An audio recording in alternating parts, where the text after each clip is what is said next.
Tout d'abord, regrettez-vous votre acte? En fait, c'est vrai que j'ai lu comme tous les lycéens ou les étudiants le livre en français quand j'étais adolescent et ça faisait partie du travail, hein. C'était pas forcément un livre que j'ai lu pour le plaisir. Ça faisait vraiment partie de l'école. C'était un devoir presque.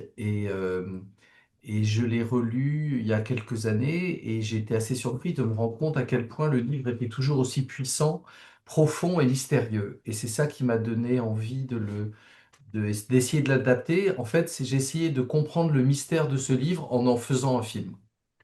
Ce qui m'a frappé en relisant le livre aujourd'hui, c'est l'invisibilisation des Arabes. Et j'ai essayé de comprendre pourquoi Camus ne donne pas de nom à l'arabe dans le livre et pourquoi cette communauté n'est pas du tout décrite.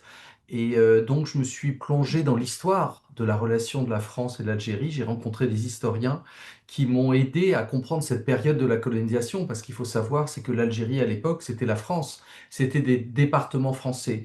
Il m'a semblé évident politiquement aujourd'hui pour raconter cette histoire, de montrer ce contexte historique et politique. Donc dès le début, j'ai voulu utiliser des images de l'époque, des images d'archives où on entend la propagande colonialiste française par rapport à l'Algérie. Dès le début, j'ai eu la sensation que le film devait être raconté en noir et blanc. Alors c'est un peu paradoxal parce que le livre est plein de couleurs, de descriptions de couleurs. Le bleu de la mer, le bleu du ciel, la robe rouge de Marie, le sable, toutes ces choses-là, le blanc des bâtiments d'Alger. Toutes ces couleurs, elles sont dans le livre. Mais moi, il me semblait qu'il fallait aller vers le noir et blanc parce que c'était une manière de traiter la lumière de manière plus éblouissante. Le soleil, la lumière sont très importantes dans le livre et il me semblait qu'en noir et blanc, ça allait être encore plus visible. Et puis aussi, le fait de faire un film en noir et blanc aujourd'hui, c'est un vrai choix esthétique et c'est aussi une manière de se démarquer du monde d'aujourd'hui qui est plein de couleurs. Et il me semblait, comme on est du point de vue dans l'histoire de Meursault, que raconter l'histoire en noir et blanc allait apporter une forme de distance au monde qu'il regarde et qu'on allait mieux expérimenter le monde de Meursault grâce au noir et blanc. En fait, le personnage de Meursault, c'est quelqu'un qui ne joue pas le jeu de la société. Il n'est pas acteur de sa vie, il en est le spectateur. Et très vite, quand on a commencé à parler avec Benjamin du personnage, il m'a semblé que la bonne inspiration, c'était les films de Bresson où les acteurs ne sont pas des acteurs, mais des modèles. Il déteste la théâtralité et il me semblait que ça correspondait bien au personnage de Meursault qui ne veut pas jouer, parce que dans la vie, tout le monde joue un rôle.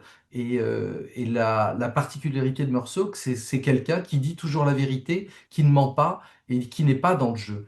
Et donc, il me semblait que les films de Bresson pouvaient aider Benjamin à trouver un petit peu la voix et le ton de Meursault. Alors, c'est très compliqué de demander à un acteur de ne pas jouer, parce que normalement, il est payé pour ça. Mais je pense qu'il a réussi à le faire, même si je dois avouer qu'il était très déprimé à la fin du tournage tellement il était dans son rôle. C'est vrai que le rôle de Meursault est à l'opposé du personnage qu'il avait à jouer dans Été 85, où il était dans la séduction. Finalement, Été 85, c'est presque un documentaire sur lui. Il n'a pas vraiment besoin de jouer parce que ça lui ressemble vraiment. Là, le personnage était à l'opposé de sa personnalité parce que Benjamin, dans la vie, est quelqu'un de flamboyant, dans la séduction, joyeux. Donc c'était un vrai travail pour lui. Moi, j'aime beaucoup retravailler avec des acteurs avec qui ça s'est bien passé et leur proposer des choses différentes à faire. Et là, c'était un vrai rôle de composition pour lui. En fait, j'ai découvert, oui, la musique de Fatima Al-Qadiri en voyant Atlantique de Mati Diop, où je trouvais qu'il y avait une musique à la fois extrêmement moderne et avec des instruments anciens. C'était vraiment ce que je voulais. Et là, particulièrement, je voulais à la fois quelque chose d'oriental qui ramène l'Algérie et en même temps de quelque chose de très contemporain avec des synthétiseurs. Quelque chose de plus, oui, plus moderne. Et ce mélange-là, avec peut-être pas forcément des mélodies, mais quelque chose d'envoûtant et d'atmosphérique. Et Fatima était parfaite pour ça. C'est vrai que la relation entre la France et l'Algérie est extrêmement complexe et je me suis rendu compte à quel point c'était encore un sujet tabou aujourd'hui parce que en fait c'est une blessure, aussi bien pour les Algériens, pour les Français. Beaucoup de Français ont été obligés de quitter l'Algérie quand il y a eu l'indépendance. Il y a eu une guerre qui a été meurtrière des deux côtés. Et donc, tout ce passé est quelque chose qui est un peu tabou. Et en fait, le cinéma français en a très peu parlé.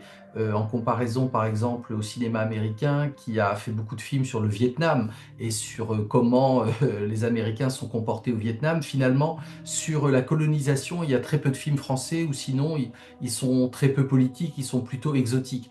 Et donc c'était important pour moi de faire ce film d'un point de vue politique. Et je sais que la communauté algérienne a beaucoup aimé que le film justement donne la voix aux Arabes et montre la complexité de cette situation à l'époque.